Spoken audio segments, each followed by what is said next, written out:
Bom, e para continuar essa discussão, eu chamo o Rafael Vasconcelos, direto do nosso estúdio de rádio. Boa tarde para você, Rafael.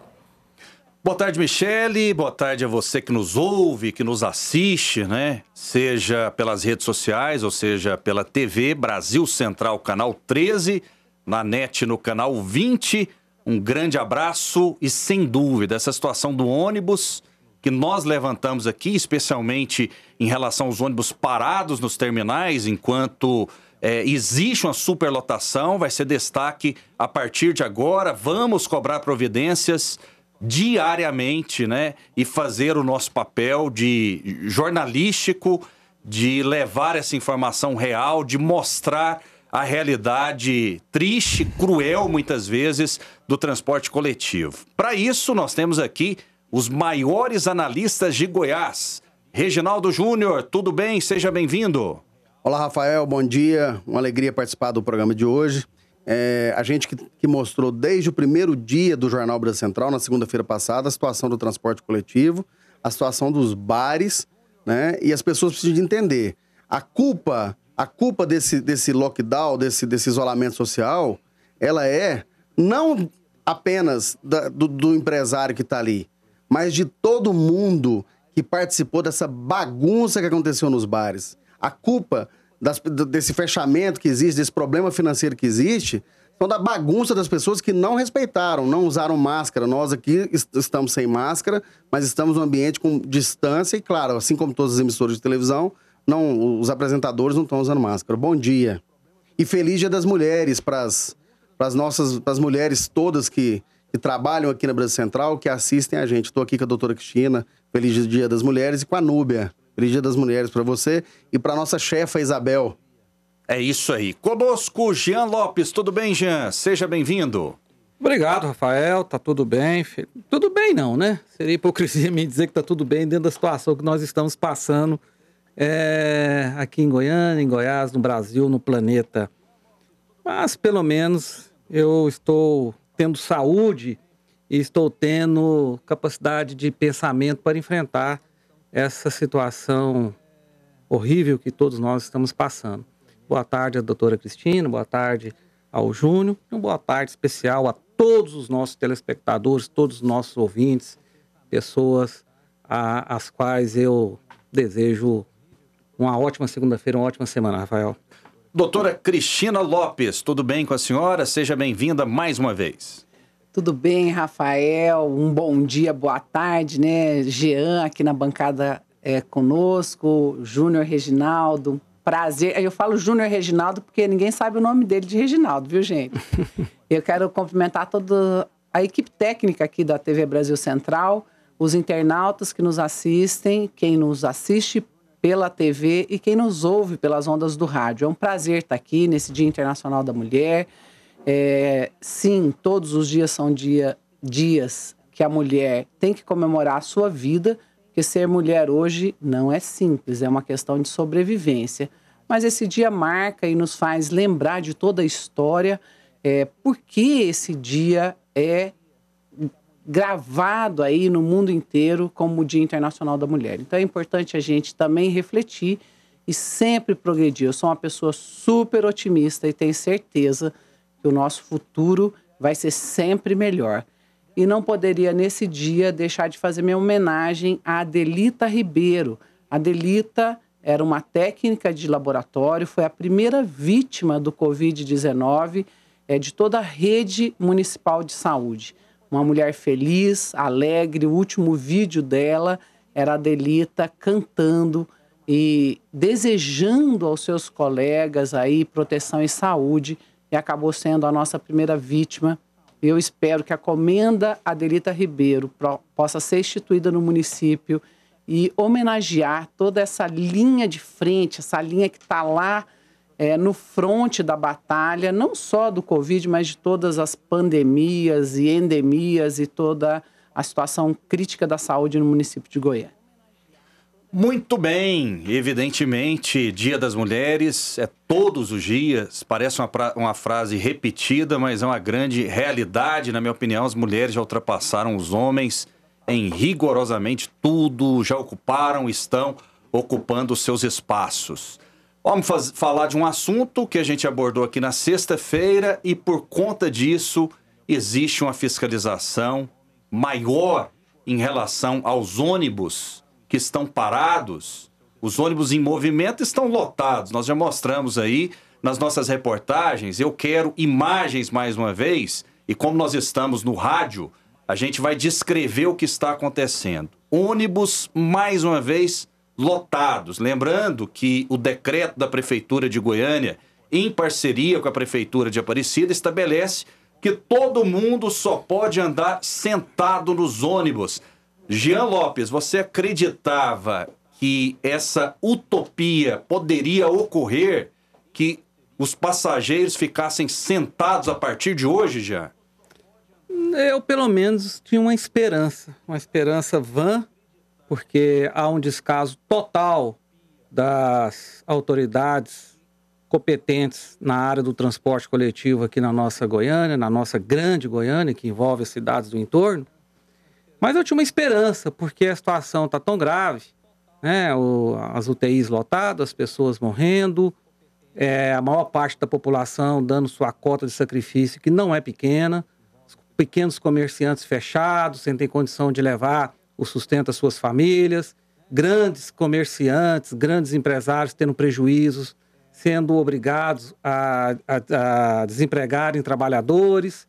Ou seja, uma situação que toda a sociedade está, ou pelo menos a maior parte da sociedade, está se sacrificando e tendo perdas imensas em todas as áreas humanas, saúde, emprego e tudo mais que a gente sabe que está acontecendo. E nessa questão do transporte coletivo, parece que ninguém quer se sacrificar, parece que ninguém quer ter prejuízo. Quando eu digo ninguém, estou me referindo a quem detém o poder dos ônibus, as empresas que são proprietárias de linhas, de concessões públicas para poderem transitar os seus ônibus nas nossas cidades, né? A própria prefeitura, que é responsável por coordenar tudo isso, ela é a própria fiscal, né? Ela é fiscal de si própria, então ela obviamente não vai se punir. E aí ela lava as mãos e deixa os ônibus lotados, muitos parados. Eu tenho cenas de hoje de ônibus estacionados, tem um vídeo. E não são poucos, são muitos, né? Existe um decreto que as pessoas não podem mais estarem dentro dos ônibus, transitando em pé. Uai, gente, então esse decreto ele não tá valendo nada, porque eu acabei de ver ali um fiscalizador da CMTC vendo um ônibus lotado, gente em pé, e ele não fez nada. Concorda que ele, como fiscalizador da CMTC, ele tem obrigação de parar o ônibus, falar assim, desce e chamar outro ônibus? Ele tem obrigação, ele está prevaricando a função dele. O pessoal do Twitter aí que tá fazendo esse clipe, se puder até frisar essa imagem, é um fiscal que tá em pé, né? Aparece o jaleco nas costas dele, ali, logo escrito fiscalização CMTC ou diretoria CMTC. Então, ele viu a imagem. E o que eu tô vendo aqui, ó, essa imagem, nesse momento que tá aparecendo ali, são diversas mulheres. Então eu peço para esses políticos demagogos que ficam aí com narrativas vazias, fúteis sobre as mulheres, preocupe com essa mulher trabalhadora que levanta cedo e está indo buscar o sustento para os seus filhos, né? Às vezes para os seus idosos, estão ali jogadas como... Essas pessoas, inclusive, são as menos culpadas pela disseminação do vídeo, né, doutora? E você pode ver ali que está todo mundo de máscara, todo mundo tentando manter uma segurança, mas é impossível num cenário desse. Esse cenário é de guerra, é impossível se manter segurança numa condição dessa. E é a diferença, né? Obrigado, pessoal. O Jean Júnior, você fala do decreto, é letra morta. Letra morta. Não adianta eu fazer um decreto, não adianta eu escrever se eu não tenho ação. Essa é a diferença entre o esperar, né? Esperar que dê certo, e o esperançar. O esperançar, você tem que ter ação. Você tem que ir para a linha de frente. Não há como frear a transmissão. O maior vetor de força, e eu venho falando isso há muito tempo, é a barra do transporte público. E não se iludam, as pessoas não vão conseguir cumprir o decreto deslocando sentada. Nem no terminal, porque não tem nem banco para sentar. Nem no terminal, nem do ônibus. Não vai sentar em lugar nenhum.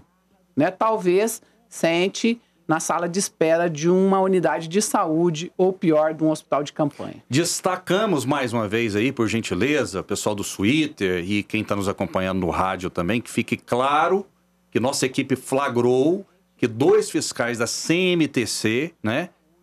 Estavam nos terminais. Estavam nos terminais. E o que eles poderiam fazer ali na prática? Porque se tem uma lei, Rafael, o que a prática manda ele fazer? Ele é fiscal do cumprimento da lei. Ele tá cumprindo, ele tem que fazer a lei ser cumprida. Também tem a equipe não da tinha o Guarda fiscal Civil do Sarney Metropolitana. antigamente? O que eles poderiam fazer? Porque é o seguinte, você está absolutamente certo, mas vamos à realidade dos fatos. Imagine que esse fiscal, né, de maneira correta, impedisse que as pessoas andassem em pé nos ônibus. Quanto tempo essas pessoas esperariam nos terminais e quanto tempo essas pessoas demorariam a chegar aos seus destinos? A mesmo que fiscaliza, a mesma CMTC que fiscaliza, Rafael, ela tem que cobrar. Então ela teria que cobrar também um aumento de número de ônibus. Eu acredito, e eu não sei qual horário que foi gravado aquelas imagens ali, agora pela manhã, que talvez esses ônibus não estariam ali, eles estavam parados porque não estariam no período de pico. Mas o presidente da CMTC, o Murilo, falou com a gente o que semana passada? Na sexta-feira. Que tinha ônibus parados, sim, e porque tinha motoristas afastados. Não é isso, doutora Cristina? Foi exatamente isso. Que tinha ônibus que talvez não tivesse no horário de circular, outros que não tinham motoristas suficientes. Mas isso tudo tem que ser resolvido, gente. O problema já é conhecido. Aonde está a solução? Nós estamos há 1 ano falando a mesma coisa, né? É uma gestão de crise que não consegue resolver nem a pandemia, nem a economia. Nós estamos arrebentando para os 2 lados. Eu fico vendo essa questão do horário de pico como se tivesse horário de pico para as pessoas se locomoverem, né? Existem diversos períodos de trabalho. Tem pessoas que entram 6, tem pessoas que entram 7, tem pessoas que entram 8, 9, 10, assim por diante. Outra coisa, obviamente que as aglomerações dentro dos ônibus ocorrem por falta de espaço. Portanto, em qualquer horário, tem que estar toda a frota circulando, porque assim você pode distribuir mais as pessoas. As pessoas podem viajarem dentro dos ônibus sentadas, como o decreto obriga. Não justifica o ônibus parado em momento algum numa situação como essa que nós estamos passando. 8h30 seria um horário de pico? Assim, eu estou perguntando. Tem que ser, Tem que ser. O vídeo que me foi mostrado por uma pessoa séria, ela passou ao lado de um terminal e filmou diversos ônibus parados.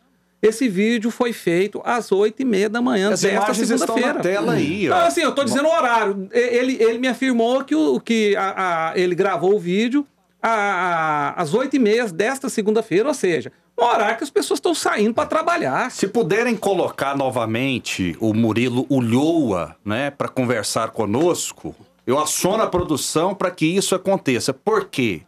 Olha a nota, eu não queria ler nota. Eu acho que como o Murilo, presidente da CMTC, fez aqui na última sexta-feira, deveria repetir. Por quê? Eu tentei, eu não sei se a doutora Cristina se lembra, o Jean, o Júnior e os nossos telespectadores ouvintes, fazer um compromisso com ele de que hoje, a partir de hoje, pelo menos, segunda-feira, nós não teríamos mais ônibus parados. E a gente está fazendo um papel aqui de mostrar, mas parece que não está adiantando. E você fiscalizando. Esse vídeo que acabou de passar, eu pediria, se for possível, à produção que voltasse. É esse vídeo que eu me referi, que foi feito às 8h30 desta segunda-feira. Com os ônibus todos parados, estacionados ali ao lado do terminal. Perfeito. Mais de 30 ônibus parados em apenas um terminal. Então, será que nós, né, enquanto imprensa, e mais do que isso, será que o cidadão, doutora Cristina, está sendo respeitado? Parece que não. Parece que a gente está fazendo papel de bobo vídeo também aqui. hoje. O Odair, né? Que o Odair me mandou esse vídeo às 8h30, é verdade. Exatamente. Na verdade, não há respeito, né? Não há respeito com as pessoas, não há respeito com a vida, não há respeito com a morte, porque você segue repetindo a mesma coisa. Tem um ano que a confusão é a mesma e agora com esse aumento do número de contágio de mortes, chegamos ao ápice e seguimos com a mesma situação. É chover no molhado. Eu acho que talvez seja a última vez que eu vou ler uma nota aqui da CMTC com todo respeito. Com todo respeito. Porque não dá mais. Não dá mais. O Murilo, de maneira corajosa, esteve aqui participando do nosso jornal, na última sexta-feira, mas nada mudou, lamentavelmente, a gente vai continuar fiscalizando. Abrem aspas. A Companhia Metropolitana de Transportes Coletivos, CMTC, publicou ontem resolução determinando o reforço da operação para atendimento de demanda e com atenção às linhas de maior interesse do usuário. Fiscais da CMTC estão em terminais monitorando a planilha de atendimento. Olha a planilha aí que eu falei semana na sexta-feira. Olha a planilha. E em caso de descumprimento, se faz a aplicação de sanções. Rafael, eu acho que essa nota, eu fico até triste de ver essa nota. Deixa eu falar para vocês aqui. É muito fácil sentar atrás de um computador para escrever uma nota ou para responder um questionamento da imprensa e não viver dentro do ônibus, não ver o que está acontecendo ali dentro, como o rapaz da fiscalização estava ali, e sem força nenhuma, até para parar um ônibus e falar assim, ó, para, desce todo mundo, só vai quem está sentado. Aliás, até talvez a função dele, porque não é função do motorista, é ficar controlando quem entra e quem sai. Porque o motorista ele não é segurança, nem é controlador. Mas a fiscalização podia estar fazendo isso na porta do ônibus, entendeu? Agora, ó, essa situação, ela acontece dentro dos ônibus. Claro que não dentro dos aviões, as pessoas não vão em pé, mas dentro dos aviões, os aviões estão abarrotados, os aeroportos estão abarrotados. Sim. Os bares, a gente viu semana passada, por que eu estou batendo tanto nesse negócio dos bares? Infelizmente, graças a essas pessoas que estavam nos bares lá, tomando sua cervejinha, que é direito de todos, mas num bar lotado como aqueles que a gente viu semana passada, essas pessoas estão prejudicando os empresários que precisam trabalhar. Porque é essencial... O que é um trabalho essencial? Essencial, eu acho, que é levar comida para casa. Agora, infelizmente, quem é que precisa trabalhar não está podendo trabalhar graças a pessoas que não têm compromisso nenhum com a vida. Outra coisa, nós perdemos o Maguito no meio da eleição. O Maguito Vilela morreu. O Maguito Vilela nunca mais vai poder encontrar o Daniel, o filho dele, a Flávia, esposa do Maguito. Ele morreu por causa de Covid. Era hora de fazer aquela eleição? Era hora. A Anissete Bruno estava na casa dela. Atenção, telespectador que gosta de ir pra um barzinho lotado. A Anissete Bruno estava na casa dela. Eu encontrei a Anissete Bruno no carnaval de 2020. E ela falou assim, eu tô muito preocupado com esse... Você vê, esse vírus ainda não tinha chegado. O Dória podia ter fechado o carnaval em São Paulo em 2020, mas ele não fechou. Ela falou assim, eu tô muito preocupado com esse vírus. Ela veio apresentar uma peça aqui, a gente almoçou no mesmo restaurante, conversamos rapidamente. A Anissete Bruno, aquele dia, voltou pra casa dela, foi pra São Paulo, voltou pra casa dela e fez o quê? Ficou resguardada. Até o sobrinho dela levou a doença pra dentro de casa. Uma visita. Quer dizer, não entenderam ainda que essa doença mata? Ô, Júnior, em relação a essa questão do carnaval, eu acho extremamente pertinente você ter chamado a atenção para esse assunto. No ano passado, 2020, né? Quando o Dória fez o maior carnaval da história de São Paulo. O governador de São Paulo, João Dória, foi alertado sobre o risco de fazer um carnaval. No Rio de Janeiro, que é o carnaval mais tradicional do planeta, também foi alertado. O governador, na ocasião, era o Witzel, né? Ainda não essa doença já estava no Brasil, no carnaval. Eles foram alertados, mas os carnavais, tanto em São Paulo e, sobretudo, no Rio de Janeiro, trazem muitas divisas, muito dinheiro aos estados, né? O turismo é muito grande e, sobretudo, atrai turistas do mundo todo, inclusive da China, onde surgiu o vírus. Da China, dos países asiáticos e tudo mais.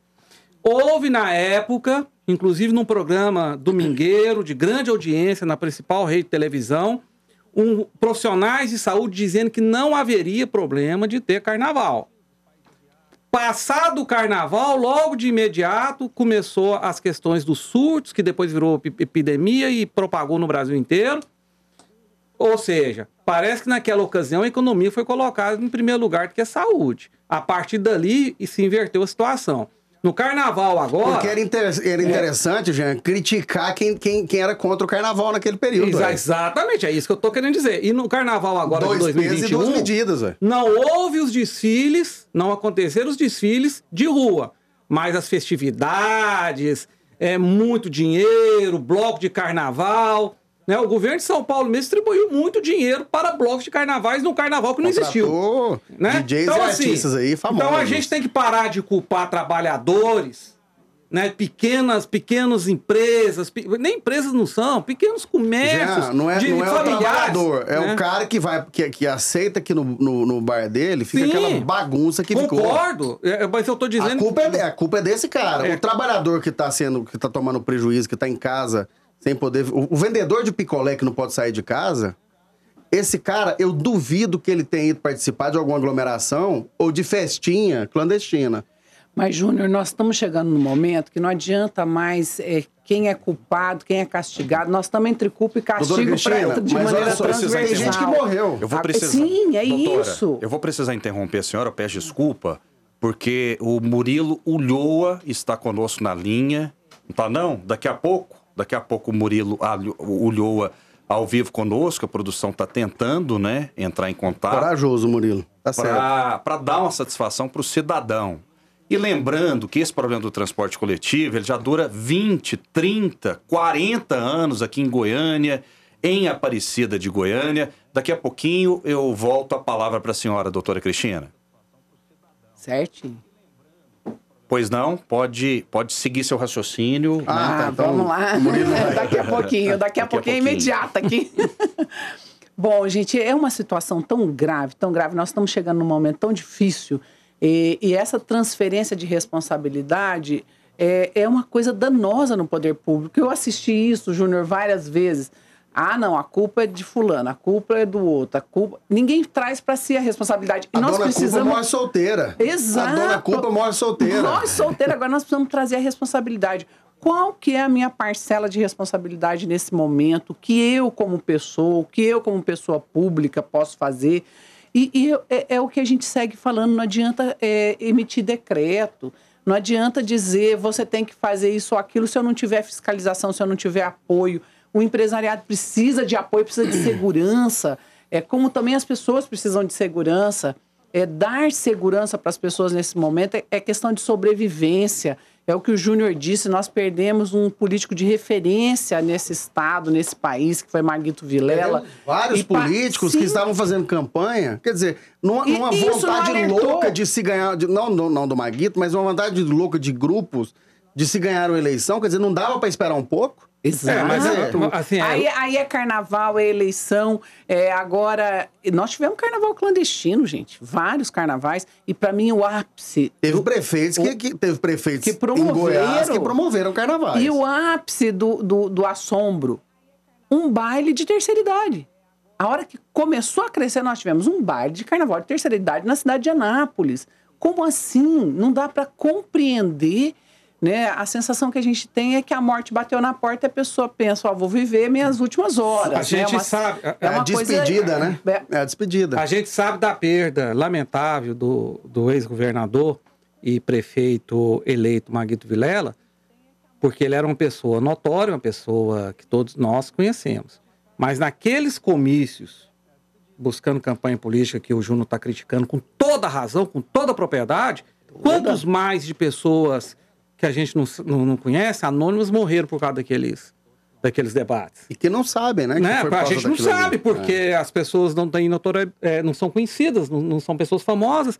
Então, assim, é esse tipo de demagogia que eu combato. E junto com isso, Jean, com isso, eu até queria hipocrisia, lembrar. aliás. Goiás, doutora Cristina, a senhora pode falar isso até com mais propriedade sobre isso. Goiás está vacinando todos os profissionais de saúde? Não. Goiás é progressivo, né? E os lotes, eles vêm numerados e direcionados, né? Começou pelas pessoas que estão diretamente dentro do serviço de saúde, do atendimento. Nós, por exemplo, fisioterapeutas, tem vários fisioterapeutas que trabalham no atendimento do paciente em domicílio. A senhora já foi vacinada? Não fui e estou atendendo, né? Não estou atendendo Covid diretamente, mas quando você está atendendo consultório, pode vir alguém contaminado, né? Mas só foram vacinadas as pessoas que estão na linha de frente, né? Lá dentro de hospitais que atendam, mas, por exemplo, ou unidades de saúde de dentistas, que atendam. Doutoras. Pois aí foi muito questionado isso, né? Foi uma decisão da Secretaria Municipal de Saúde, direcionou para os conselhos profissionais e, infelizmente, nós que somos fisioterapeutas e terapeutas ocupacionais, que estamos mais na linha de frente do que o próprio dentista. Não que eu não acho que o dentista tem que receber, acho que todo mundo tem que receber, mas enfim. E que é uma estupidez, né? E os bombeiros de linha de frente, quem está no socorro, na urgência, não conseguiu receber. Paramédicos. Porque eles são lotados na Secretaria de Segurança Pública e não na de Saúde. Quer dizer, esses casos específicos, Gostei do eles têm que ser posicionamento do analisados. Dr. Rodney Miranda falando o seguinte, que não vai vacinar nenhum detento enquanto não vacinar os profissionais da segurança pública. Posicionamento correto. E especialmente esses que estão no socorro, tá na Pode parecer urgência. uma E outra coisa, eu acho que precisa vacinar quem trabalha primeiro. Quem trabalha. Primeiro a gente precisa vacinar quem trabalha. E quem Depois tá a gente na vai lá pro outro circulação, lado. né? Quando nós estamos Sabe quem que eu dentro... vacinaria, já? Sabe quem que eu... Os usuários de ônibus. Os usuários de ônibus. Por quê? Porque eles não têm saída, não têm alternativa. Parece uma coisa maluca, né? Dizer isso, hein? mas se comprovasse que o cidadão ele pega ônibus hoje em Goiânia e Aparecida, ele deveria se vacinar. Porque esse não tem alternativa nenhuma. Não tem pra onde correr, né? Ele não tem para onde correr, ele está contando com a sorte, né? Ele sofre um risco muito grande. Então, minha sugestão, vamos vacinar os usuários de ônibus. Quem pega ônibus deveria ser vacinado, porque é um absurdo. E a gente tá falando desse efetivamente problema tem trabalhar 30 para ter anos. vacina. Nós não temos vacina. Quando às vezes a gente pede para que profissionais da saúde jovens, um médico ou um enfermeiro de 30 anos, seja vacinado, pode parecer uma coisa absurda, né? Pô, colocou um jovem de 30 anos para vacinar em detrimento talvez de uma pessoa mais idosa. Eu me lembro que quando nós estamos dentro de um avião, passadas instruções que caso tenha um acidente, o primeiro que a gente tem que pôr a máscara são as pessoas adultas. Em si mesmo. Para que elas pudessem estar seguras para salvar pessoas que não têm, às vezes, uma capacidade de se autoproteger, como uma criança, por exemplo. É a mesma coisa da saúde. Quanto mais os profissionais de saúde sejam vacinados, mais eles podem ir para o fronte no sentido de se escancarar para proteger os necessitados, os doentes. Doutora Cristina, a gente tem imagens aí, pessoal do Twitter tem imagens dos bares, a senhora talvez não tenha visto. Olha só, essa imagem até que tem pouco. Olha essas imagens desse bar aí, olha desse estabelecimento. No último sábado, né, Júlio? No último domingo. No último domingo. Né? Já é Não, condenado. domingo antes do decreto, né? Um dia antes do decreto. É todo mundo pulando, se preparando para pular, para se suicidar, essa é a verdade. Né? Essas pessoas que estavam nos bares, talvez, e olha só que isso mudou, não existe mais um grupo de risco. De 35 a 50 anos, o número de mortes aumentaram muito. Mas essas pessoas que estavam no bar, talvez tinha alguém dentro da casa delas, esperando para fechar a porta de casa, para trancar a porta de casa, com a comida no fogão. Essas pessoas vão começar a sentir esse problema do Covid, os sintomas do Covid, se brincar hoje. Essas pessoas estavam há uma semana dando um tiro na cabeça, essa é a verdade. Ou dando um tiro na cabeça de alguém. E pode ir até 10 dias depois do contato, né? É uma situação tão extrema que nós estamos vivendo. Eu consigo entender e já me preocupava lá atrás com isso. Como autora da lei do Janeiro Branco, eu tenho uma preocupação grande com o avanço das doenças psicossomáticas, psiquiátricas e os males emocionais. E a pandemia, ela aflorou isso de uma forma tão expressiva, parece que as pessoas ainda não entenderam o recado. Nós precisamos entender qual é a comunicação. E eu tenho que elogiar essa propaganda última, veiculada aí do governo do estado, com o áudio de uma pessoa, está me faltando ar. Aquilo é real, é um paciente. A gente precisa de parabenizar, isso é importante. porque a publicidade ela não tem que mostrar só sorriso de margarina. Eu quero parabenizar o pessoal da SECOM, o secretário Tony Carlo, que foi corajoso, é uma atitude corajosa de colocar um VT daquele, um vídeo daquele. Com autorização. Porque ele poderia sofrer, sim, mas ele poderia sofrer críticas, mas eu acho que a publicidade precisa de começar a mostrar a realidade. A gente precisa de mostrar que pessoas morrem em cima da moto. Que se você beber e dirigir, você vai morrer. Ou você vai matar alguém. E talvez esse alguém que você vai matar nem saiba nem que você bebeu.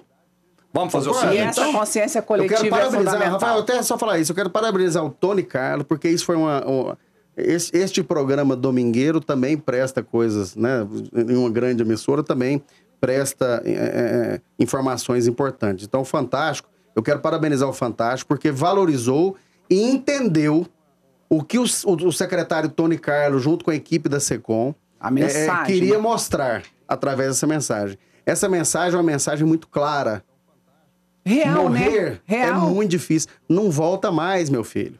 Não volta mais. Morrer sem ar, você vai saber que você tá morrendo. Você tá vendo que você tá morrendo. Tô morrendo. Morreu. Morreu. Talvez esse senhor que estava da propaganda, ele talvez estava num ônibus lotado. Ou talvez alguém da família dele estava numa festa clandestina. E ele estava esperando o filho, o sobrinho, o neto, para trancar a porta de casa. Na hora que o neto chegou com Covid. E trancou a vida dele, né? E acabou com a vida. Realmente, uma situação muito triste mesmo, né? Todo mundo vivendo esse drama aí da Covid-19.